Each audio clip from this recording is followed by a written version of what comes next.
تمام محامد ہیں اس ذات پاک کے لیے جو ہم سب کے داتا اور مشکل کشا اور خدائے ذوالجلال ہے، اس دنیا فانی میں بھی اور اس دار بقا میں بھی، اور لاکھوں کربوں بے شمار درود و سلام ہوں آمنہ کے لال، مکہ کے در یتیم حضرت محمد مصطفیٰ احمد مجتبیٰ جناب نبی کریم صلی اللہ علیہ وسلم پر، ان کی آل اور ان کے اصحاب اور سب متقین پر۔ پیارے بھائیوں میری ماؤں اور بہنوں، آج کی ویڈیو میں ہم آپ کو یہ بتائیں گے کہ شیطان عید کے دن کیوں روتا ہے۔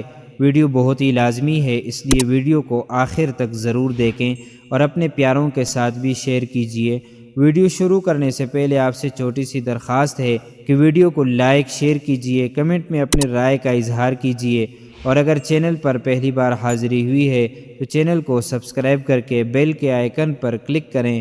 محترم ناظرین، حضرت وہب بن منبہ رضی اللہ عنہ سے مروی ہے کہ ہر عید کے دن ابلیس چلا کر روتا ہے۔ دوسرے شیاطین اس کے پاس جمع ہوتے ہیں اور وہ پوچھتے ہیں، اے ہمارے سردار، آپ کیوں ناراض ہے؟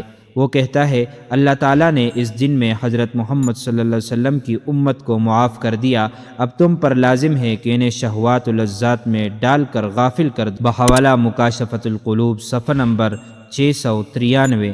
معزز ناظرین و سامعین، یہ تھی ہماری آج کی ویڈیو۔ ہم پر امید ہیں کہ آپ کو ہماری آج والی ویڈیو پسند آئی ہوگی۔ اس طرح کی مزید معلومات کے لیے امانت خدا اور نبی یوٹیوب چینل کو سبسکرائب کیجیے۔ اگر زندگی کے لمحات مزید باقی رہے تو آپ کے لیے ایک اور بہترین ویڈیو بطور تحفہ اللہ تعالیٰ کی رضا کے خاطر پیش کروں گا۔ تب تک کے لیے مجھے دیجیے اجازت۔ اللہ تعالیٰ سے دعا ہے کہ اللہ تعالیٰ ہمیں رمضان کے صدقے معاف فرمائے، آمین۔